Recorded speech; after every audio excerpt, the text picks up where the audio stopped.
11:30. May I have a motion to return from executive session? I'll make a motion. May I have a second? I'll make a second. All those in favor? Raise your right hand. Opposed? Motion carries. And now I'm going to ask Mr. Rios to come up and give us a summary of our discussion. Thank you, Mayor and council members. I think it was a very productive discussion. I've recognized that we've made no decision on making any changes in the direction of the lawsuit, and that publicly the council wants to make sure that the public is aware of the fact that the council is going to and will continue to enforce the charter and the charter requirements, and that will not tolerate people running for office in this community that are not qualified to run for office, and intends to fully enforce the charter requirements. Thank you. Thank you so much. Thank you. Have a safe trip back. Thank you. All right, we will go on with the presentation. Yes, presentation and discussions. We'll start out with, I'm going to change, put item B first, the audit report, 2014-2015, and then followed by the CNA on that report. Thank you, Mayor. Thank you, Council, for having me. You should have a draft in front of you. We basically performed the audit over the city's funds, the governmental activities, the business type activities, discretely presented component units. We performed our audit in accordance with generally accepted auditing standards and government auditing standards. There was a new GASB we had to implement. We implemented GASB number 68. It's over financial reporting for pension. It was industry-wide. This was the year to implement, and that implementation did not affect your fund level statements, the level that y'all govern the city's funds over. It was just at the full accrual level to recognize that pension liability. That being said, our opinion isn't altered by this implementation of the new GASB 68, and we have a clean opinion. It's an unmodified opinion. It's the highest opinion we can give. It basically states that your financials are in compliance with generally accepted audit accounting standards. I wasn't going to go over the full report in detail. We went over it last night with the audit committee. I did want to highlight the general fund balance. Last year we started at, or this year we started at $252,000, or roughly 30 days of operating expenditures. And this year we've improved that by $180,000 to $435,000 at ending fund balance, or roughly 45 days average operating expenditures. And I think the 2013 insolvency plan was to get to 90 days, so we were halfway there in just 2 years.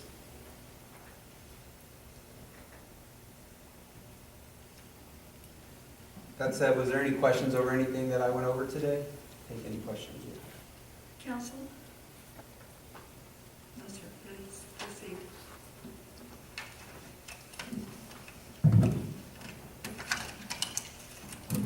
Are you going to cover the deficiencies? I can. Would you like me to Please, cover the those? three, because there were only 3, so would you please proceed? Yes, so towards the back of the report, that's the stapled report that you'll have On the back of the report. on page 64. Starting on page 64, apologies. What page? 64. 64. Should be the second to last page of Thank that you. big document y'all have. Some of the significant deficiencies that we identified during the year. The first one is a rollover from last year. It's the municipal court. It's still operating on a separate server than the financial information in the other cities. Even though y'all use the same software, they're not communicating to each other. The risk there being that the financial data that is happening on the municipal court level is not getting communicated to the city's fund accounting software timely. So that's the main concern there. The second deficiency we identified was the pooled cash bank reconciliations. There's a a pooled cash fund that wasn't being reconciled timely. They were all being reconciled kind of all at once. They weren't being done monthly, and we'd like to see y'all improve and reconcile those monthly. How long was it before, Say that again? I said, how long was it before, you know, they were turning in the receipts and stuff on it? How long were they waiting? The municipal court? No, right here on the criteria for the city's pool bank reconciliations. That's over that's reconciling the bank accounts at the end of the month. But it was for a year, right? I think that's what he wants to know. How Oh, long? right, okay, so, yeah, I think we started in, I want to say March to reconcile the entire fiscal year. So we were already 6 months back, and then we started reconciling. What's normal process? Normally, we do it Once a month? once a month, right? So you get it at the 10th of the subsequent month, roughly, the 10th, and then you reconcile by the 15th or 21st, something like that, before the next month ends, for sure. And of course, that was for 2015, so reconciliation of those statements for 2016, are those updated? To my knowledge, I believe we're reconciled up through the end of 15 calendar year, so up to December. Just through the end of December, okay. Thank you. So we have not reconciled anything for this year? On the Correct, the calendar 16, Yes, yes. thank you. All right. The last comment Yes, is on the please. next page. And this is a account reconciliation separate from our bank account. This is your accounts receivable, the accounts payable, accrued wages, payroll deductions, things like that. They weren't being reconciled timely either. So we would like the city to get on a monthly close process to close their entire funds on a monthly basis.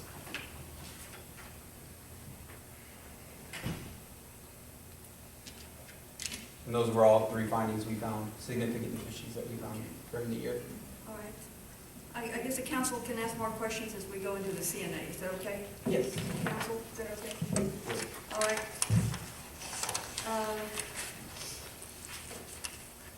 May I have a motion to approve the 2014, 2015 audit?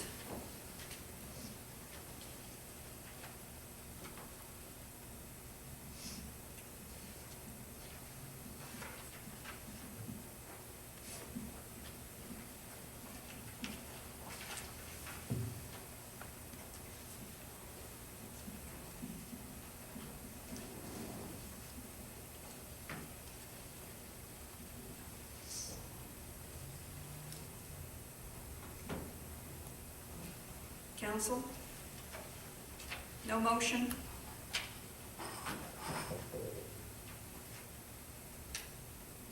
So moved, Madam Mayor. May I have a second?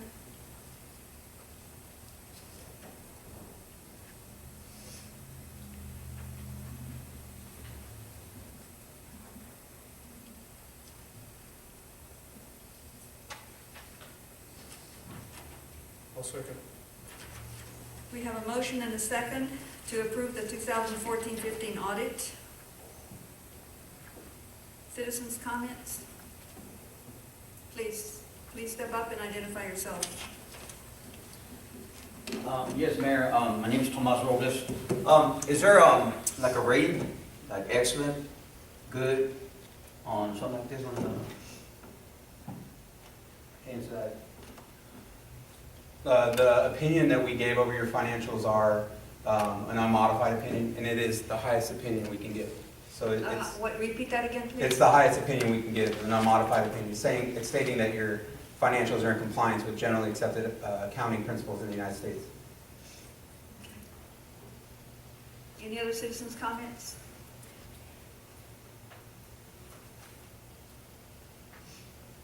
All right. All those in favor of approving the audit, the 2014-15 audit, please raise your right hand. All opposed? Madam Secretary? 3-1. 3-1. Motion carries. Thank you, Council. All right, thank you, sir. Have a safe trip back home. Thank you. All right, we'll go back to the top of to item A, B issue. And Mr. Bays, who is my neighbor, I believe, right? Yes, ma'am. Or I'm his neighbor.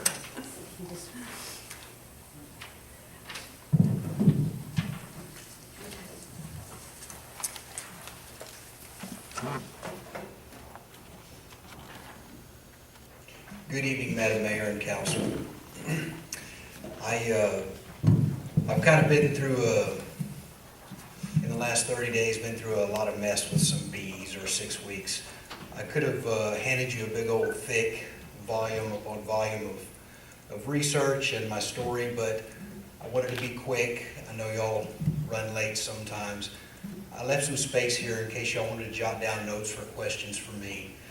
So I'd like to start with item 1, my bee story. So on May the 14th, it was a Saturday at about 10:15 in the morning, my wife and I were enjoying a late cup of coffee in the backyard. I heard a neighbor fire up his lawnmower. I have a dog, a lab, that I keep in a kennel. When I'm out in the yard, he's out with me. He's a trained retriever. He goes with me to check the cows. He's the only one at the house that understands me. I live with 2 women.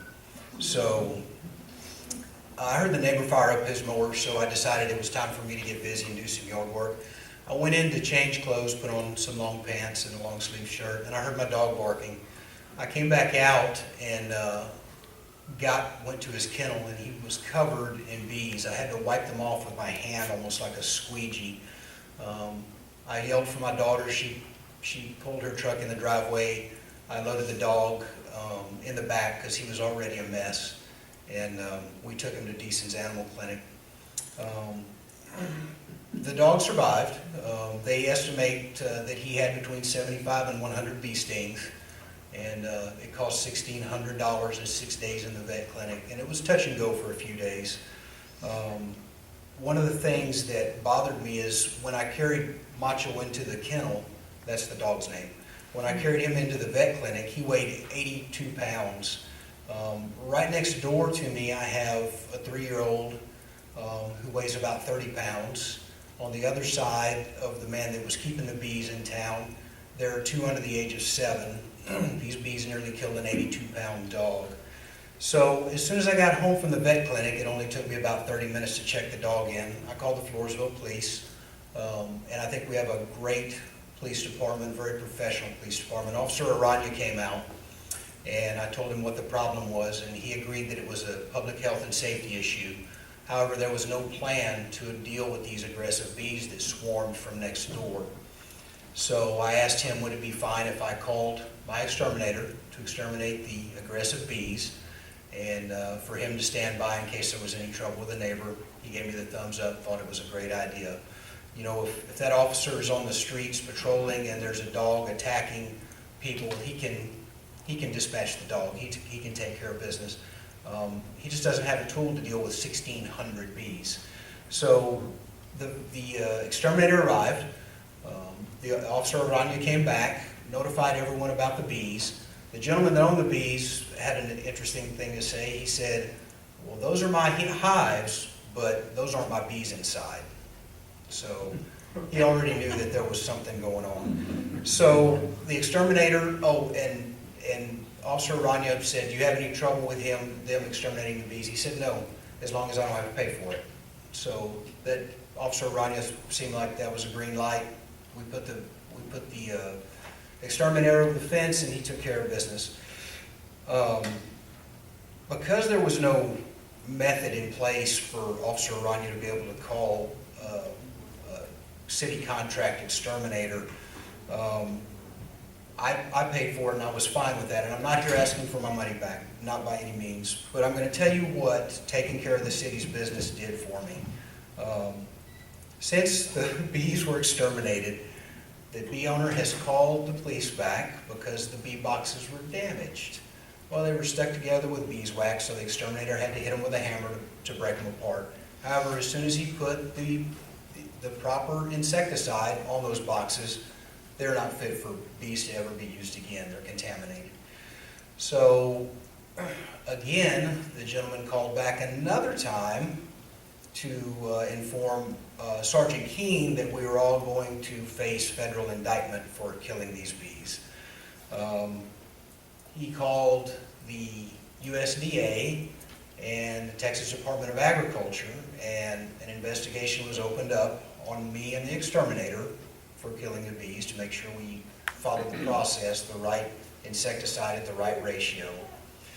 He called Sergeant Fowler and asked for a criminal investigation to be launched. So she did, at any citizen's behest. She did her due diligence. And my lucky day came about 2 weeks ago when the county attorney decided not to indict me on 1,600 charges of bee homicide. So I was very happy for that. There was no criminal finding. That's my bee story. Now I move to the need for a bee ordinance. Because the beehive was not marked, I have no recourse. Because there's no current ordinance, I can't keep that man from putting bees on a residential lot again, which doesn't make a lot of sense. I've become kind of a bee expert, and this is what I've learned. Bees are important for our environment. We do need bees. However, since the late 70s, most of the garden plants, most of the fruit trees, and through cross-pollination, a lot of the existing fruit trees and plants are self-pollinating. We don't need bees in town. Those plants will pollinate themselves. I also learned that these bees were aggressive because the neighbor added some bees to his hive that he got from a swarm outside of town. These bees that are in town, I expect anyone that has bees in town to be grandfathered. I don't have a problem with that, any existing hives. However, this is kind of a ticking time bomb. These bees become aggressive or Africanized through attrition. And again, this was part of my bee education. The European honeybee stays in a larval stage for somewhere around 20 or 21 days. The Africanized bee stays in a larval before it comes out to be a bee in about 19 or 20 days. So they develop faster.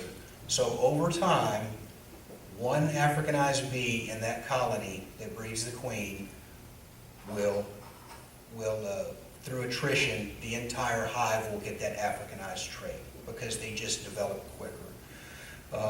I called the Alamo Beekeepers Association, and their recommendation on aggressive bees that have attacked a person or another domesticated animal is to destroy the hive.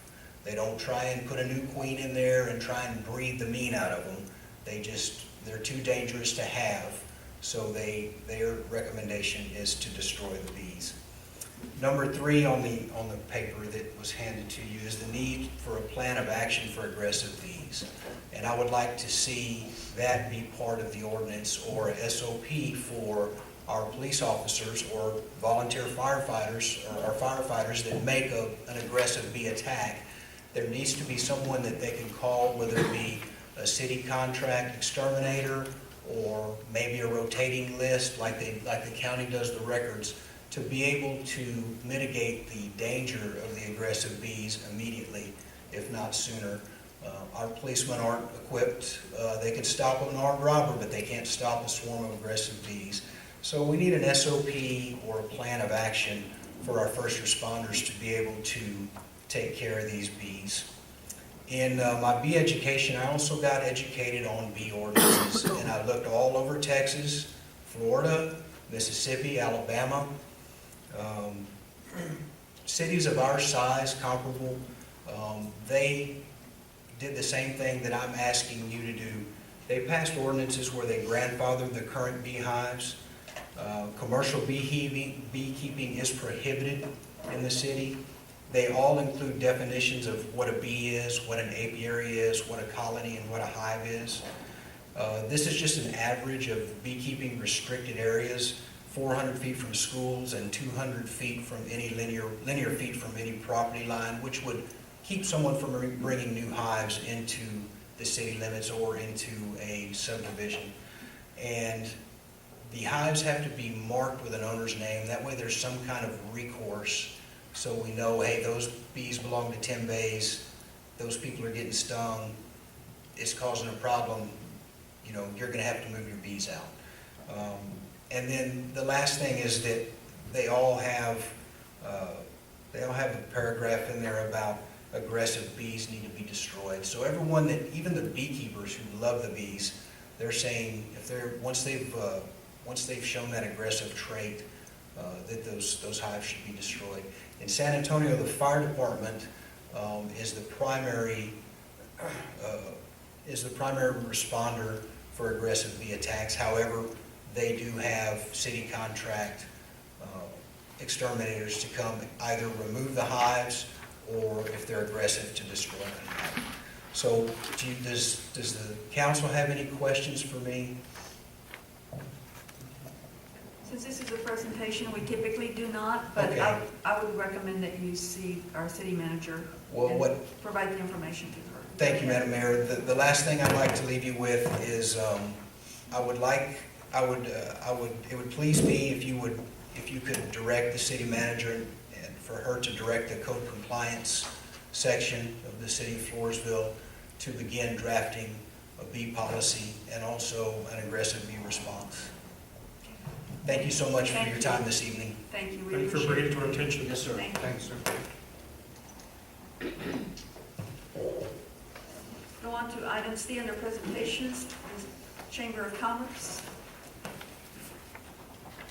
Do we have Crystal Andrews here?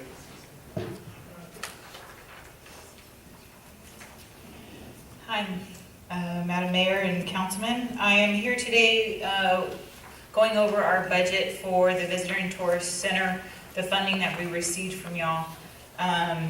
Just kind of going over what we have done, what we have spent, and where we kind of want to go from here. So in front of y'all is our profit and loss detailed of exactly what has gone out and what we are left with as of June 10th. At the beginning, things have kind of moved a little slow. Unfortunately, when the tornado came through, it totally took our building, so we were left with absolutely nothing. So we had to take a little time to rebuild and reevaluate where we were going to go from here as in the next step. So it took a slow time for the funds for us to kind of get moving on what we had planned on doing. But our plans, we kept going, still tried our best to go 100%. So with that, as of last year, towards the end of the last year, we had our Christmas expense. We used that for some of the advertising to help bring some people to Floresville to help with the promotion of our Christmas event. We gave a donation for the Leo's Club. They had people that stayed overnight, and so we gave a donation for them. Marketing, what we've done so far is, and we had discussed it last time, was we purchased brochure stands. We got pre-approval from the hotels, and we are going to have brochure stands that we were put together, and we're going to put them all out in the hotels where we can put any kind of events that are coming to town. They can put information in there, information about businesses here in town, shops, anything that they can go and visit. The Freedom Fest coming up, we can put information in there regarding that. So we're currently getting our information so we can get those put out. Do we have a brochure from Floresville with listing all the businesses? We had a welcome guide, like a book that listed some advertising. We had a lot of those. Unfortunately, those went with the tornado as well. So as of right now, we don't. I know Wilson County News has a book that put together with advertising similar to what we had. So we're going to put that in our brochures and our stand.